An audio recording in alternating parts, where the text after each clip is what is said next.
Making headlines tonight, Umar Oil controversy. Tri-member cabinet subcommittee to evaluate multi-purpose project. JVP demands a presidential commission.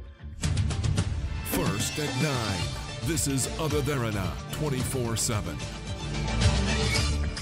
Local government elections. Cafe charges another gazette issued postponing elections. New constitution. Askari chapter of Siam sector warns no new constitution is needed, but highlights need for amendments to electoral system. In sports headlines, Sri Lanka recovers after shocking defeat. Vanidu Hasaranga becomes first Sri Lankan to get a hat-trick in debut ODI appearance. Making international headlines, Arab diplomatic crisis. Qatar says open to dialogue with its neighbors.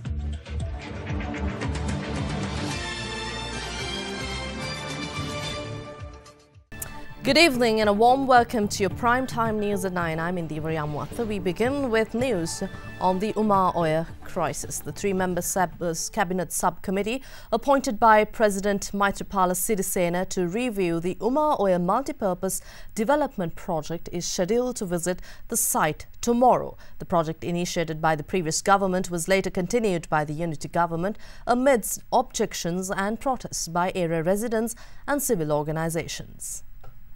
Funded by the Iranian government, construction of the Umar Oil multipurpose development project commenced in 2009.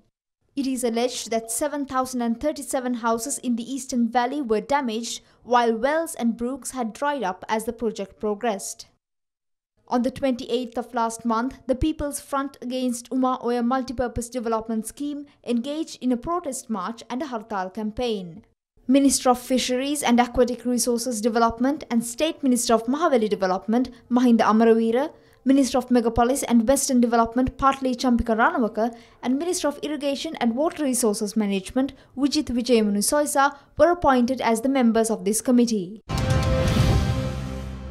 Speaking at a media briefing today, convener of the People's Front Against the Umar Oil multipurpose scheme, JVP Uva Provincial Councillor Samantha Vidyaratna says the government should appoint a special presidential commission to investigate the Umar Oil project as opposed to the appointment of a cabinet subcommittee. However, member of the cabinet subcommittee, Minister Mahinda Amaravira, noted that investigations are underway to look into shortcomings of the project.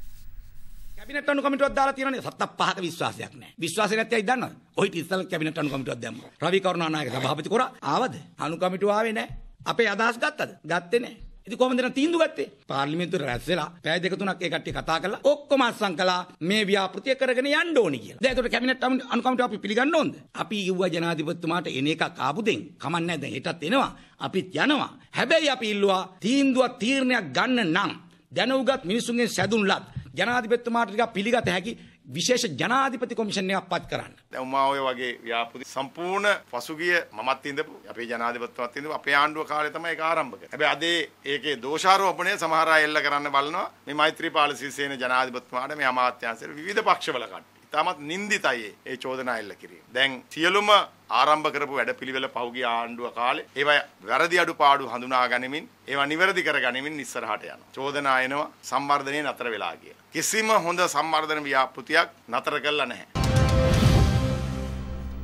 And Minister of Megapolis and Western Development Minister Partly Champika Ranawaka cites that the current crisis in the Uva province is due to improper implementation of the Umar Oil project. The minister expressed these views while addressing a public rally in Anuradhapura yesterday. Umar Oil නිසාද බන්දාර වෙන ප්‍රදේශයේ විශාල ප්‍රශ්නයක් මතුවලා තියෙනවා. ජල උල්පත් හිඳිලා, ගෙවල් ගිලා බැසීගෙන නගරය අර්බුදයකට ගින් දෙනවා මිනිස්සු පාරට බහලා තියෙනවා ඒක සම්පූර්ණ ඇත්තක් එතන වෙන දේ. මේ ව්‍යාපෘතිය පිළිබඳ බරපතල අනතුරු ඇඟවීම් තිබිද්දි මේ ව්‍යාපෘතියට වැය වෙන මුදල වගේ කීප ගුණයක් වියදම් කළා. මේ පිළිබඳ වැදගත් අත්දැකීමක් නැති ඉංජිනේරු සමාගමක් සම්බන්ධ කරගෙන දැන් ඒකේ වගකීම දරන්න වෙලා තින්නේ කාටද මේ ජනාධිපතිට මේ අකමැති. විධිමත් තර්කානුකූලව අපි උද්ඝෝෂණ කරනවා නම් ඒවා සියල්ල පිළි අරගෙන කටයුතු කිරීම ප්‍රජාතන්ත්‍රවාදී රටක ප්‍රජාතන්ත්‍රවාදී රජයක වගකීම. හැබැයි යම් යම් දේශපාලන උද්ඝෝෂණ මගින් රට නතර කරන්න හදනවා නම් ඒකට එරෙහිව කටයුතු කිරීමත් පුරවැසියන්ගේ වගකීමක් බව මම ප්‍රකාශ කරන්න ඕනේ.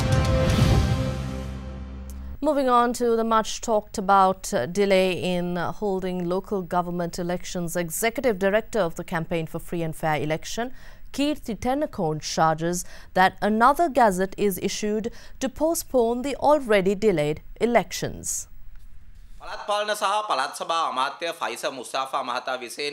Minister of Provincial Councils and Local Government Faisal Mustafa issued a gazette notification today postponing local government elections by 3 months. According to the new gazette, elections for all local government bodies of the country will only be held after October this year. The gazette notification was issued today, but it has been backdated by 2 days.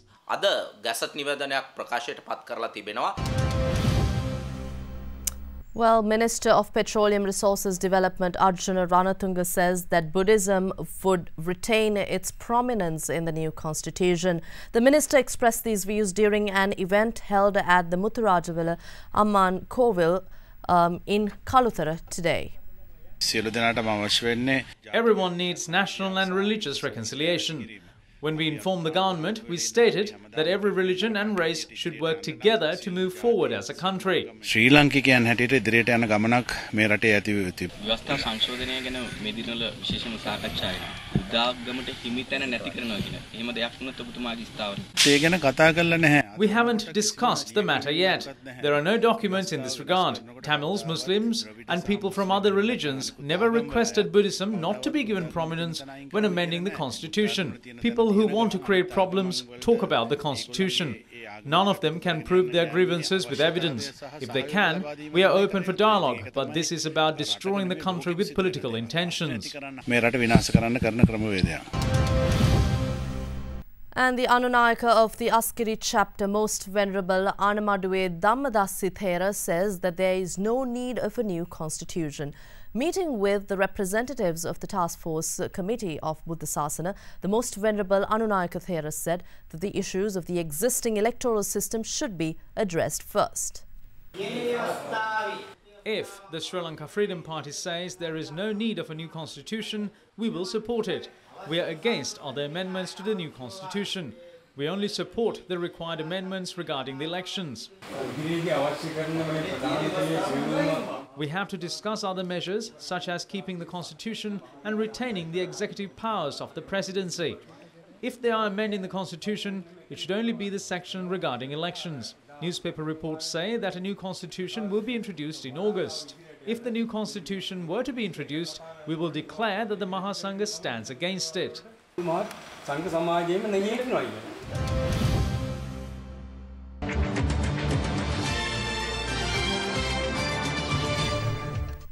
Residents of the Mutharajavilla wetland areas request President Maithripala Sirisena to take prompt action against garbage disposal in the area. They made this request when leader of the Janaseta Peramuna, Venerable Battaramulle Seelaratana Thera, and auxiliary bishop Reverend Maxwell Silva visited the area today. During the last 3 days, garbage was disposed in the area in spite of the agitation by residents. Representing the Archbishop of Colombo, His Eminence Malcolm Cardinal Ranjith, Auxiliary Bishop Reverend Maxwell Silva arrived at the site for a visit, and people who gathered there briefed him on the difficulties they faced due to garbage disposal.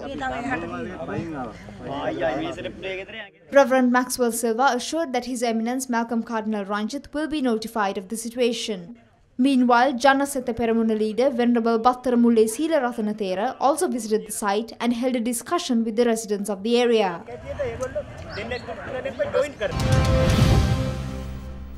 And the Satyagraha campaign organized by the Medical Faculty Parents Union against the South Asian Institute of Technology continued for a 5th day opposite the Colombo Fort Railway Station. Meanwhile, several trade unions expressed their views and support towards the matter. The Medical Faculty Parents Union organized a Satyagraha in front of the Fort Railway Station on the 29th, demanding the government to abolish the private medical college in Malabar. Parents of medical faculty students were at the location throughout the night, despite the Colombo Fort Magistrates Court ordering the removal of their platform. Many artists arrived at the location in favour of the Satyagraha. මේ හැමෝගෙම දරුවෝ ඊළඟ පරම්පරාව නියෝජනය කරන දරුවෝ. උන් අපි ආරක්ෂා කරගන්න ඕන. මේක විසඳලා දෙන්න. මේ ළඟදී එක ඇමතිතුමෙක් කිව්වා. Recently, one minister said that they are fighting for the 3% that did not get admission to universities even after passing the exam. I would like to ask why they cannot think about the remaining 97%. ප්‍රමාණය වෙනුවෙන් රජය හිතුවනම් සයිටම් එකට සම්බන්ධ වෙලා ඉන්න දෙමාපියන්ට කියන්නේ විශේෂයෙන් ගැමුණු විජයරත්න මහත්තයා ඇතුළු සීළු කණ්ඩායමට අපි කියනවා අපිත් එක්ක එකතු වෙන්න මේ ස්ටේජ් එකට නගින්න ඒකම අපේ ඔබලාගේ දරුවන්ටත් ඒ සාධාරණ ඉෂ්ට වෙයි දෙරණ මාධ්‍ය අපේ හඬ මුළු රටටම අරගෙන ගියා දෙරණ මාධ්‍යනාලයට අපේ අවංක ස්තුතිය මේ වෙලාව පුද කරනවා. Leader of the National Freedom Front, Vimal Veeravansa, says the government is preparing to bring in several acts which could bring about unfavourable results. He made these comments at a seminar held in Kandy yesterday. There will be an act tabled in Parliament next Tuesday regarding voting rights for internally displaced people. The only ones considered to be displaced persons are the people in the north and the east. They will be given their voting rights without being informed by the Grama Seva officer. If a resident says that a certain family was living with them, they are granted the rights even if they were not displaced but was in fact abroad. This is a cunning trick used to increase the number of minority votes. The next dangerous act will be tabled on Wednesday. Minister Mangala Samaravira agreed to an international treaty in Geneva regarding missing persons. As per the act, a court will be established to inquire about them. If the act is passed, a Sri Lankan Tamil living in Canada can file a case saying a family member went missing under a certain regime and a certain leader. Even the Canadian government will put pressure on the Sri Lankan government to deliberate those cases. And former President Mahinda Rajapaksa alleges that the health sector officials have refrained from revealing accurate figures of dengue patients at government hospitals. Addressing a party meeting in Bibile this morning, he also added that everyone should unite to fight the dengue epidemic irrespective of party politics. Health officials have been ordered not to take head counts of dengue patients today. They do not take accurate figures at government hospitals. In every hospital, there are 2 to 4 patients treated on one bed. In the past, the environment was kept clean. All areas were properly managed by local government bodies. Today, neither Pradesh Sabha's urban councils nor municipal councils are functioning in a proper manner. People have no one to take their complaints to. Colombo is buried in garbage. In the present day, the president has to do what public health inspectors did in the past. There is no use of levelling allegations against each other. It is high time now to get together and combat the menace of dengue.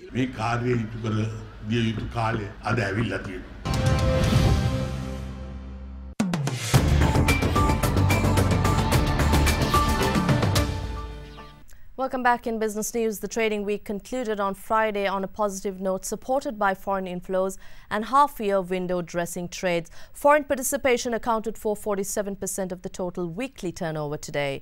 Now let's take a look at how the Colombo Bulls will perform this coming week with Dimantha Matthew from First Capital Holdings. The market was a bit slow on the local side in order to check the interest rates impact from the new Inland Revenue Act which was gazetted last week. However, the interest rates over the week did not record any material change, which is likely to be positive on the equity market in the coming week. As a result, we expect improved in local investor participation, while foreign buying interest, which has been intact, is also expected to continue in the coming week. Thereby, we expect the coming week to be positive for the market, with foreign, institutional and high net worth investors likely to be active. Retail segment may also see slow improvement in the inactiveness. And in international business stories, in the latest effort against black money and tax evasion, India has cancelled the registration of more than 100,000 companies which were allegedly in violation of laws. Speaking at an event in New Delhi yesterday, Indian Prime Minister Narendra Modi said that further stern measures will be taken against companies which are violating the law in the coming days.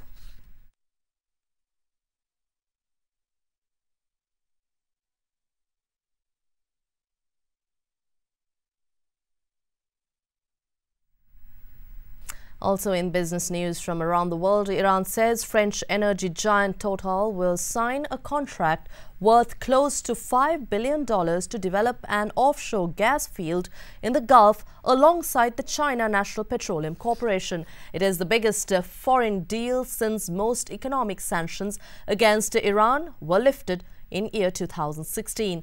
Oil Ministry officials said the deal to develop the gas field would be signed tomorrow in Tehran, with Total getting a 50.1% stake. CNPC would hold a 30% stake and Iran's Petropas 19.9%. Total was one of the biggest investors in Iran before international sanctions were imposed in year 2006 over suspicions that the country was trying to develop nuclear arms.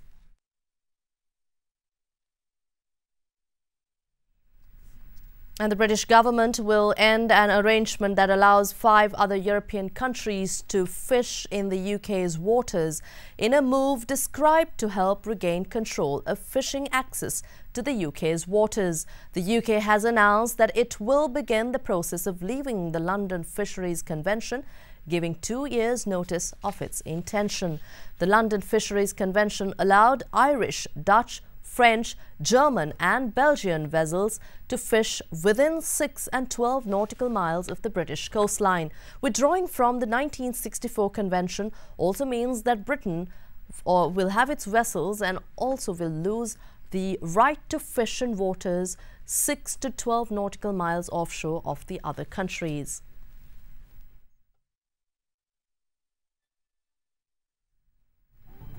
I'll return with your sports stories after this break. Welcome back. In your sports headlines, after a shocking defeat in the first ODI, Sri Lanka got back on track with a comprehensive win over Zimbabwe in the second one-day international at Galle to level the series 1-1 with 3 matches left. The hosts chased down 156 in 30.1 overs, with Upul Tharanga scoring an unbeaten 75 runs. Meanwhile, debutant Wanidhu Hasaranga made history today, becoming the first Sri Lankan to get one-day international hat-trick on debut and only the 3rd player ever to achieve the feat. Well, I can tell you, winning the toss, Sri Lankans invited the visitors to bat first. Sri Lankan fast bowler Lasith Malinga, who was considered unfit to play due to being hit by a viral flu, was included in today's playing 11. Solomon Meyer, who scored a century in the last match, was dismissed for a duck by Nuwan Pradeep. Opener Hamilton Mazakadza was the highest run scorer for Zimbabwe with his 56 ball 41, while Malcolm Bowler contributed with a 29 ball 38. Lakshan Sandakan was the pick of the bowlers by claiming 4 scalps for 52. 19-year-old Wanidhu Hasaranga made history, becoming the 3rd player ever after Taijul Islam and Kagiso Rabada to claim a hat-trick on an ODI debut. Zimbabwe's innings was dominated by Sri Lankan spinners by limiting the visitors for a paltry 155. Chasing a victory target of 156, Sri Lanka were off to a shaky start as Tendai Chatara dismissed openers Danushka Gunatilaka and Kusal Mendes. Niroshan Dikwella and Upul Tharanga put together a 67-run partnership for the 3rd wicket, which eased the pressure on the home side. After the dismissal of Dikwella, joined by Angelo Matthews, Tharanga led an unbeaten stand of 81 to level the 5-match ODI series 1-1.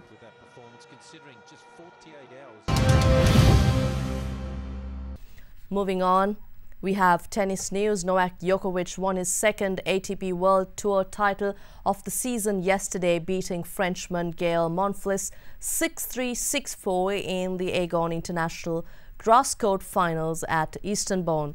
3rd seed Karolina Pliskova lays down an important marker ahead of Wimbledon as she defeats 6th seed Caroline Wozniacki 6-4, 6-4 to win her 9th WTA career title at the Aegon International in Eastbourne.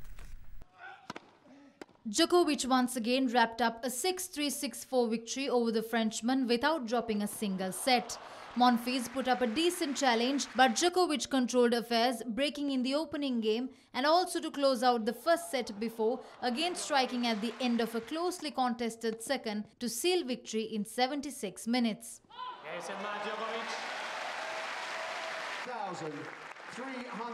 World number 3 Karolina Pliskova warmed up for Wimbledon with a comfortable 6-4-6-4 win over Caroline Wozniacki of Denmark in the final of the Eastbourne International yesterday. The Dane put up a stronger challenge in the second set, having 4 break points in the 6th game before Pliskova eventually held serve. The 20-year-old Czech then broke to lead 5-4 and took the match on her third match point to complete victory in 82 minutes. And we'll be back with your international stories after this break.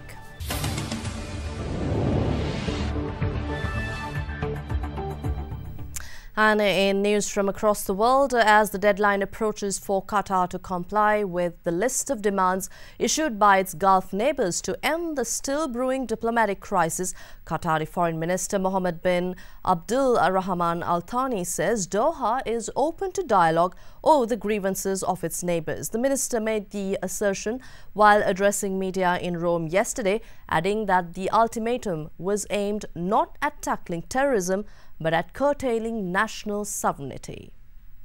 This list of demands made to be rejected. It's not made to be accepted or negotiated. Instead of rejecting it as a principle, we are willing to engage in further dialogue. We believe that the world is governed by international law. The world is governed by an order which is not allowing large countries to bully small countries. So no one has the right to issue to any sovereign country an ultimatum. There is no fear from whatever action it's been taken. Qatar is prepared to face whatever consequences it is. And a suicide bomber blew himself up today in the Syrian capital Damascus, killing at least 19 people and wounding 12 others. Syrian police had reportedly been chasing 3 suspected car bombers that were trying to enter the capital. Police stopped 2 of the vehicles, but the third driver entered a square in the east of the city and reportedly blew himself up after being surrounded. No group has claimed responsibility for the attack.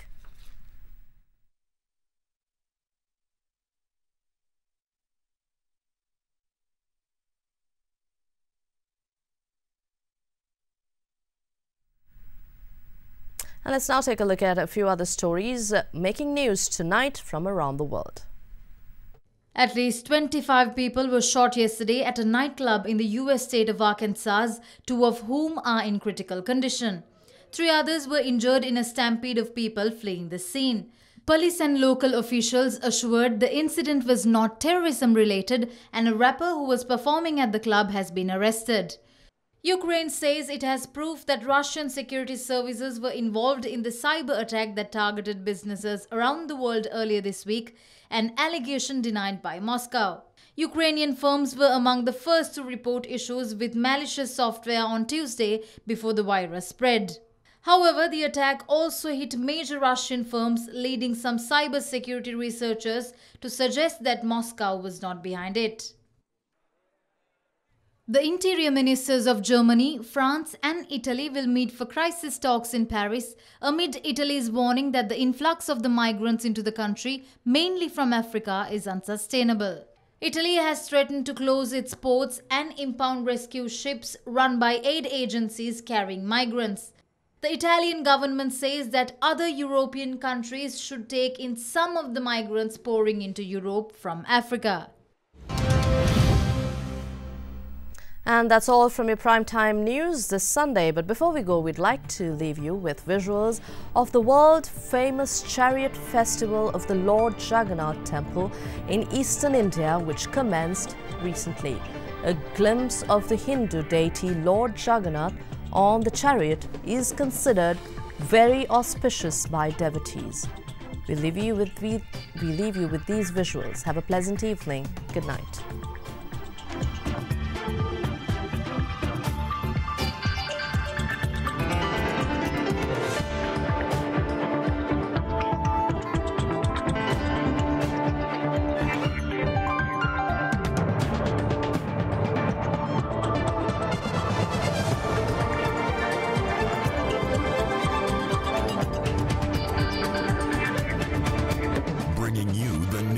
information 24 hours a day. This is Sri Lanka's premier news channel, Derana 24/7.